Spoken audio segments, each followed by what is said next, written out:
and thinking to myself, do you all know who I am? And of course, I'm nobody. But I'm thinking, do you know who I am? Because I am somebody. In fact, I am actually a rock star already. Because in my heart, I was. Before she was the queen of rock, Stevie Nicks was a woman chasing love through chaos, heartbreak, and stardom. Behind every haunting lyric and iconic twirl lies a hidden web of secret romances, soulmates lost, and choices that changed everything. What if the songs you thought you knew were love letters to men the world never truly saw? For years, Stevie Nicks has captivated fans across generations with her haunting, unmistakable voice, poetic lyrics, and that enigmatic, mystical aura she carries with every flowing scarf and stage move. But beneath that ethereal image lies a deeply personal love story, one that remained hidden for a long time, only now coming to light.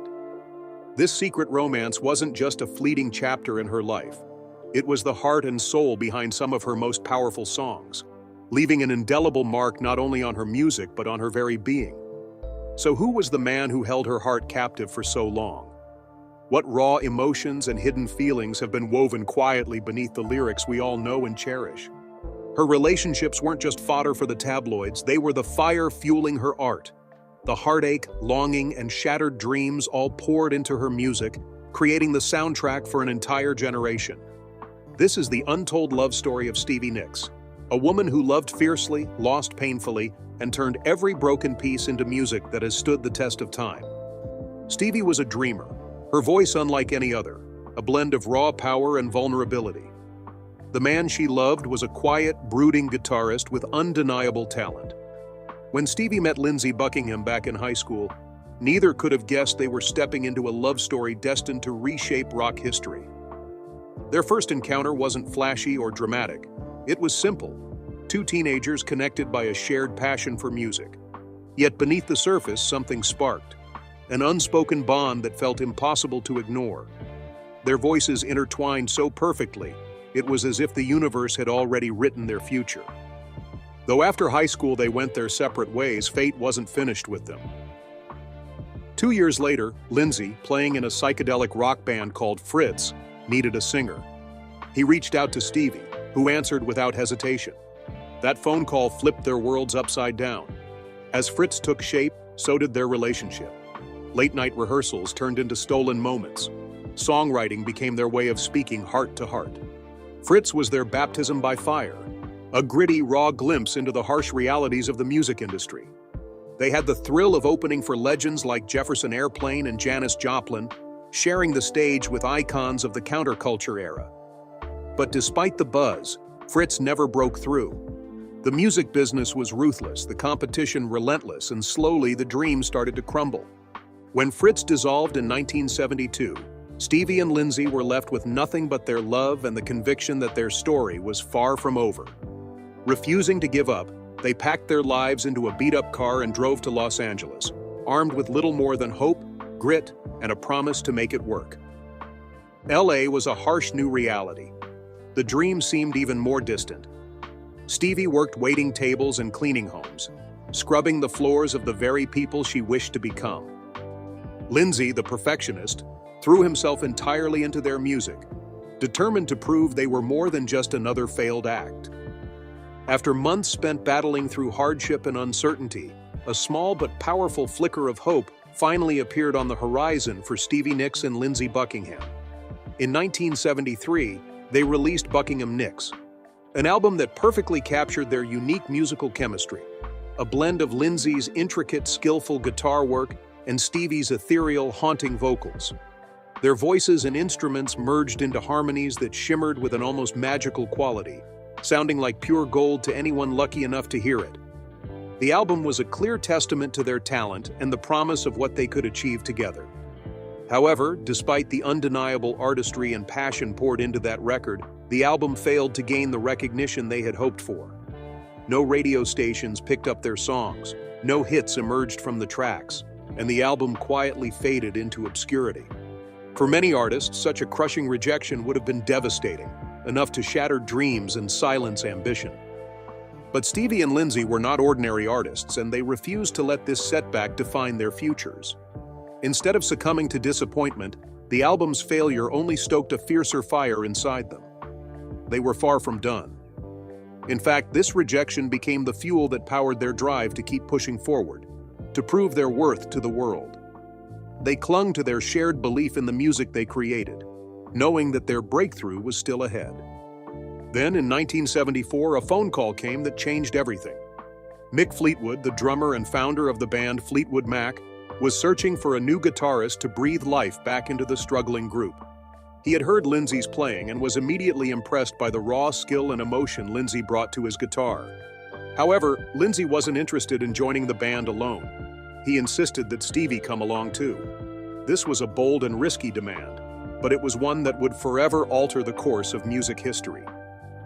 By joining Fleetwood Mac together, Stevie and Lindsay revitalized the band, transforming it almost overnight. What had once been a group struggling to find its identity suddenly gained a fresh, intoxicating sound that commanded attention. Stevie's haunting vocals and magnetic stage presence meshed perfectly with Lindsay's intricate and passionate guitar work, creating a powerful force that catapulted Fleetwood Mac to heights they had only dreamed of before. Yet behind the scenes, the story was far more complicated and fragile than the success suggested. As the band prepared to record what would become their legendary album rumors began swirling about cracks forming within Stevie and Lindsay's relationship. By the time the recording sessions began, their love was already unraveling. The pressures of fame, the relentless touring, and creative differences slowly eroded the foundation of their relationship. Arguments grew more frequent and intense, and the passion they once shared morphed into something darker and more painful. Despite this turmoil, they poured every ounce of heartbreak and tension into their music, channeling the emotional roller coaster into the songs that would become timeless classics. Stevie's dreams emerged as a bittersweet farewell, a haunting yearning for what had once been, while Lindsay's Go Your Own Way fired back with a sharp, fiery anthem that cut deep, settling scores through lyrics instead of confrontation. The whole world watched as they sang their pain back and forth, song after song, lyric after lyric. Even after their romance ended, the fire between them never completely died out. Their love transformed into something more complex, a bond too strong to break, a chemistry that refused to fade. Years went by, but they continued to perform together, their shared history woven into every note, every glance, every harmony that echoed with memories of what had once been. Through breakups, reunions, and solo ventures, Stevie and Lindsay remained linked, not just by their music, but by a past that neither could escape. Their story wasn't simply about who left or who caused the pain, or about the years lost in turmoil. It was, above all, about the music they created together, a legacy that would outlast them both, etched forever in chords and melodies. Meanwhile, the Los Angeles music scene of the 1970s was a smoky haze of bars, late-night jam sessions, and the birthplace of future legends. It was in this vibrant scene that Stevie met J.D. Souther, not just any musician, but a respected songwriter deeply embedded in the West Coast rock world. J.D. had played a significant role in shaping some of the Eagles' biggest hits, known for his smooth, sophisticated style and effortless cool. For a brief but intense time, Stevie and J.D. were caught up in a whirlwind romance. Their connection was immediate and electric.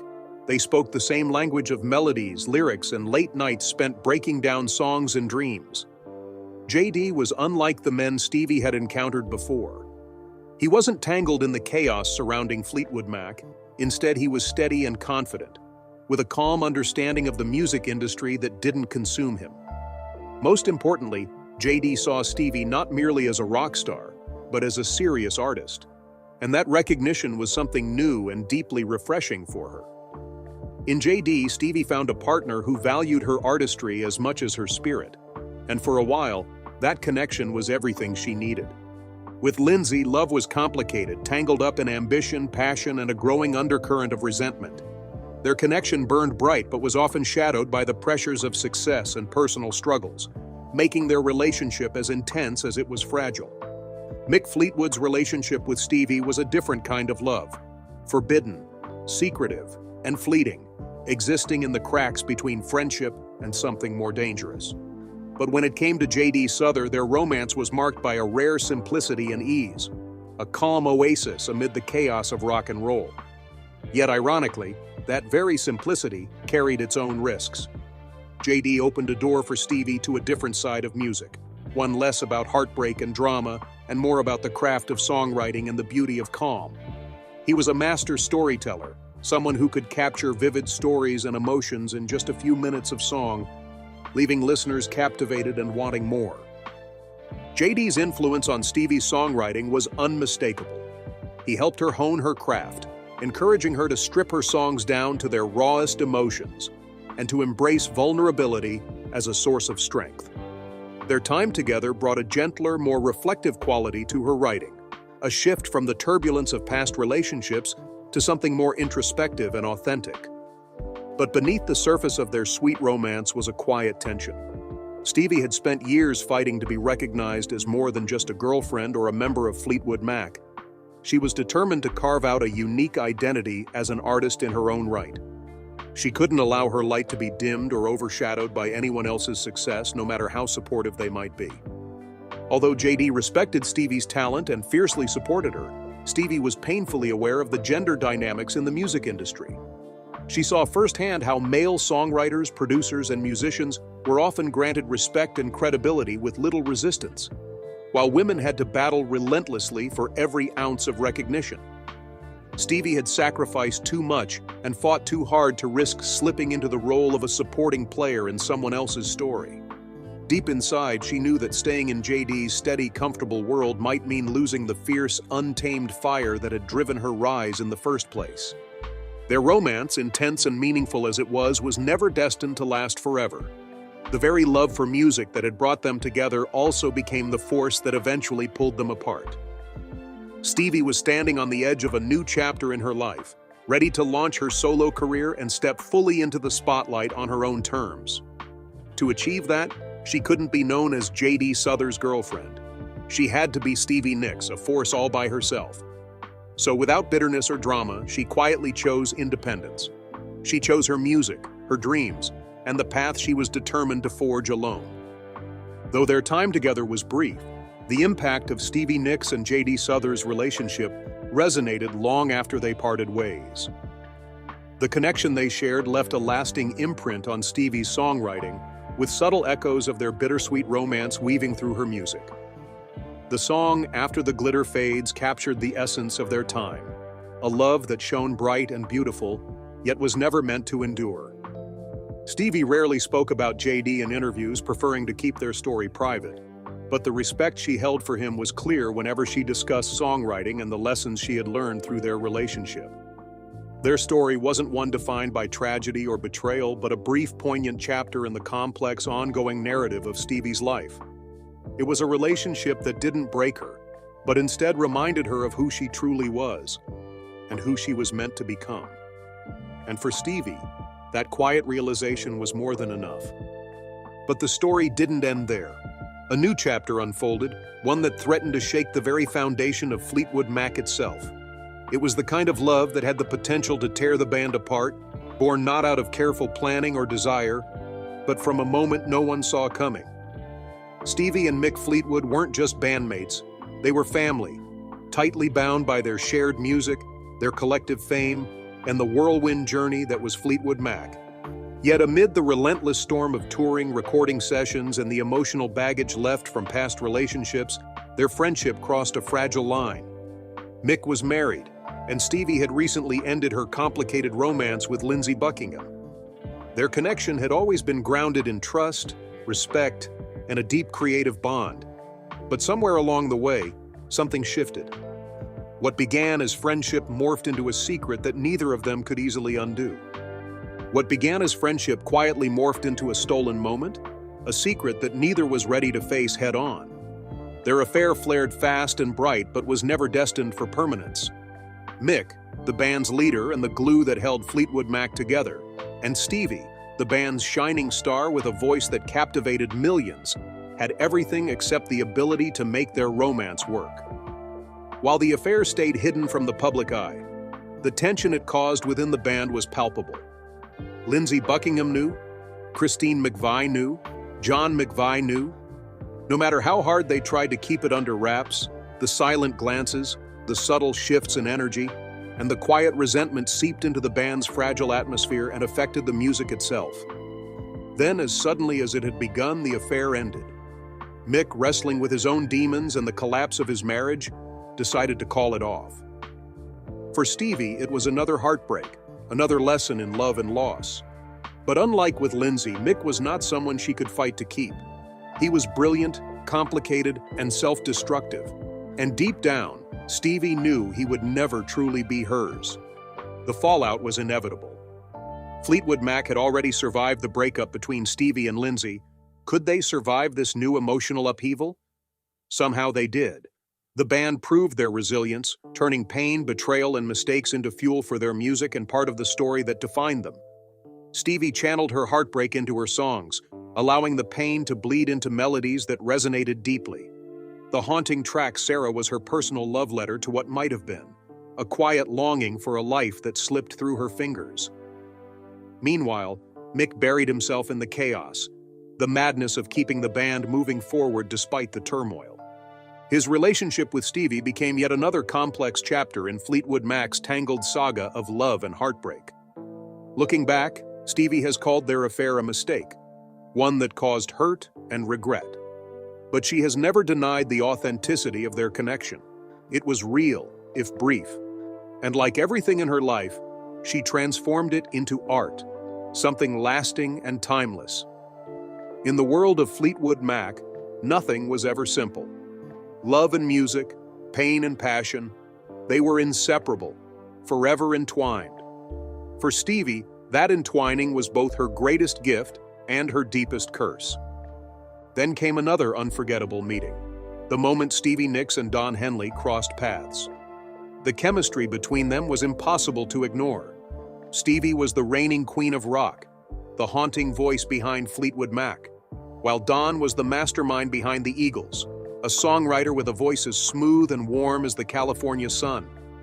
They weren't just musicians, they were legends, and when two forces like that collide, the impact is electric.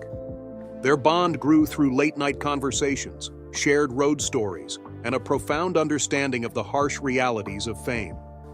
They were more than lovers. They were survivors navigating a demanding world that expected everything from them. For a time, their relationship was effortless, the music, the laughter, the feeling of being with someone who truly understood their life.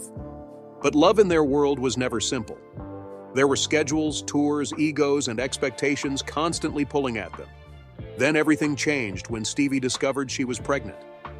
The news crashed into their relationship like a tidal wave, shaking a bond that was never built to withstand such upheaval. Both at the peak of their careers, their lives dominated by recording sessions, sold-out shows, and the relentless pressure of legend making, there was simply no room for a baby in the chaos. The choice Stevie made was one of the hardest in her life. She had fought tirelessly for independence, for her music, and the freedom to live on her own terms. Motherhood was something she had dreamed of, but not like this. Not with a man who wasn't ready, and not when the world was pulling her in every direction. So she made the painful decision to end the pregnancy, a loss that haunted her for years and left a wound that never fully healed. It was more than the loss of a child. It was the loss of a future she might have had, a version of herself she would never get to know. Don Henley never forgot either. He later revealed that if the baby had lived, they would have named her Sarah. That name carried a heavy weight, following Stevie into her music and into the aching lyrics of a song that became one of her most deeply personal confessions. Sarah wasn't just a melody, it was a memory, a ghost of something real that once existed. After that, their bright romance slowly unraveled, not with a dramatic explosion, but quietly and painfully. The pressures of fame, the unspoken grief they shared, and the reality that they were never meant to build a life together led to an inevitable end. Yet the echoes of their love never fully faded. Stevie has called Don Henley one of the great loves of her life, a man who understood her like few others ever did. Their relationship left a lasting impression, shaping her views on love, loss, and the sacrifices required to be a woman in the unforgiving world of rock and roll.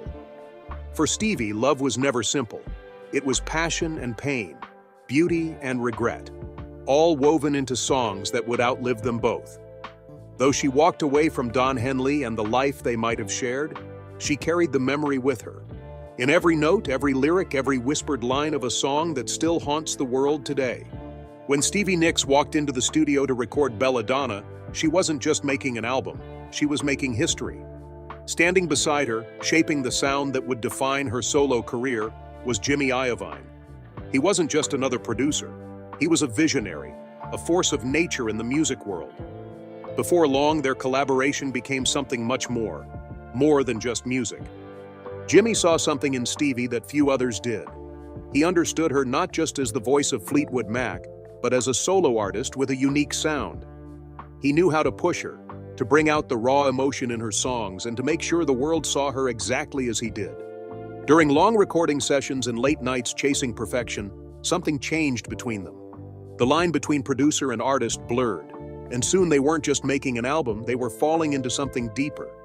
Their relationship was intense and passionate, built on mutual respect and a shared obsession with music. But it was complicated. Stevie wasn't used to being produced, she fought fiercely for creative control and making music on her terms. Jimmy, a perfectionist, thrived on control, shaping artists into stars. Though they cared deeply, this tension was always there. Their album became their love story, every song and lyric filled with the energy of their connection. But as the album soared, so did the cracks in their relationship. Jimmy demanded perfection, focused on making Stevie the biggest solo star. Yet Stevie wasn't just his artist, she was his girlfriend. Their personal and professional lives blurred in ways neither could handle. The pressure of success, industry demands, and clashing personalities began pulling them apart. Jimmy was used to leading, but Stevie refused to be controlled. She had spent her whole career proving she was more than a girlfriend or a woman attached to power. No matter how much love was there, she couldn't lose herself in him. Their breakup wasn't explosive or dramatic, it was a slow unraveling of something doomed from the start. Jimmy was devastated, losing not only a girlfriend but an artist he believed in, a woman he had poured his heart into. Stevie walked away with an album that became legendary, proving she could stand alone. Even after they parted, their music endured. Songs like Edge of 17 and Stop Draggin' My Heart Around became timeless testaments to their magic. Jimmy would go on to become a major industry figure, shaping countless careers, while Stevie cemented her reign as the queen of rock. Their love story was brief, but left an undeniable impact. Sometimes the most powerful relationships aren't forever. They're the ones woven into music that never fades. Stevie Nicks always believed in fate, in things meant to be. But in 1983, grief clouded her judgment, and she made a decision that shocked even herself. She married Kim Anderson, the widower of her best friend Robin. It wasn't about love or romance, it was about loss, about holding on to anything that could keep Robin's memory alive. Robin wasn't just a friend, she was Stevie's soul sister, the one who stood by her through every storm. When Robin was diagnosed with leukemia, Stevie was devastated. When Robin died just days after giving birth to her son Matthew, the pain was unbearable. Stevie mourned not just her friend, but the future they had dreamed of, the laughter and memories they'd never have. In the depths of grief, Stevie convinced herself marrying Kim was right. She told herself she was stepping in to care for Matthew as Robin would have wanted. But deep down, she knew it wasn't love. It was desperation. A way to escape loneliness, to quiet the voice in her head telling her she had lost something she could never replace. The marriage lasted only a few months before reality set in. Stevie wasn't meant to be a wife, not like this. She wasn't made to raise a child in a home built on sorrow. The weight of it all felt crushing, suffocating. She looked at Kim, at Matthew, and she knew this wasn't right. Robin was gone, and no amount of trying could bring her back. The divorce became inevitable, but it wasn't marked by anger or betrayal, just a quiet understanding that they had both made a mistake. Stevie walked away heartbroken, not only for herself, but for Kim, for Matthew, and for Robin's memory. She'd tried to do the right thing, but love couldn't be forced. The aftermath was brutal. Stevie spiraled, losing herself in drugs, exhaustion, and the never-ending grief she had tried so hard to outrun. The pain of losing Robin, the guilt over a choice she barely understood, It all weighed on her like an anchor. She poured that pain into her music, into the aching melodies of Nightbird, into lyrics about ghosts and love lost too soon. Looking back, Stevie calls it the biggest mistake of her life, but from it came a lesson that stayed with her forever. Grief can't be rushed, healing can't be forced, and real love can't be built on loss. She carried Robin's memory, not through marriage, but through music. In every song, every whispered lyric, every moment on stage when she let the world hear her heart. That's what Robin would have wanted.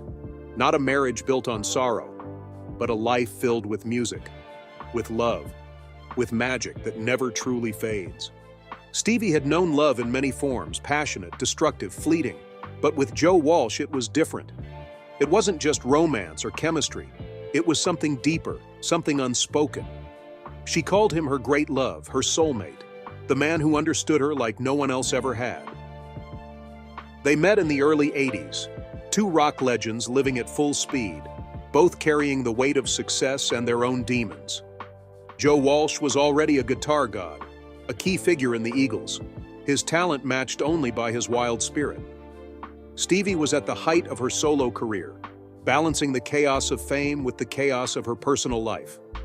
Amid it all, they found each other. Their love wasn't flashy or dramatic like her past relationships. It was real and quiet, sacred in its simplicity. They laughed, they understood each other's pain without words. They were equals, not just in music, but in life. When together, it wasn't about the industry, the expectations, or the constant pressure to be legends. It was just them. For the first time, Stevie felt she'd found something that could last. But love, even the deepest kind, isn't always enough. Both battled demons, addiction, exhaustion, the toll of years chasing success. The rock and roll lifestyle that had given them everything was also destroying them. Nights blurred into mornings, highs followed by crashes, and slowly, they began losing pieces of themselves. Stevie wanted to save Joe. Joe wanted to save Stevie. But neither could, and that was the hardest truth. She saw the road ahead and knew how it would end. One would lose the other, not to love, but to darkness threatening to consume them both. So with a heart heavier than ever, Stevie chose to walk away. It wasn't because she stopped loving him. She loved him too much. Staying together would have destroyed them both, and Joe knew it too. Their breakup wasn't filled with anger or blame, just heartbreak, the kind that never fully heals. Years passed, but regret never left her. Losing Joe Walsh left a void in her heart, one she never truly filled. She carried the pain, poured it into her music, and turned it into songs that whispered of love lost too soon. Has anyone ever written anything for you as more than a ballad? It was her love letter to Joe, born from a longing that never faded. Looking back, she called him the love of her life, the one who could have been forever, the one she never stopped thinking about. But life had other plans, and sometimes even the greatest love isn't enough to fight fate. In the end, Stevie had many loves. Some burned brightly and ended in flames, some left scars that never faded. But with Joe Walsh, it was different. He was the one she walked away from, the one she never stopped missing, the one she would have given everything to keep if only the world had been kinder to them both. Maybe that's the tragedy of love. Sometimes, even when two people are meant for each other, the timing isn't right. And all that's left are memories, music, and the echoes of what might have been.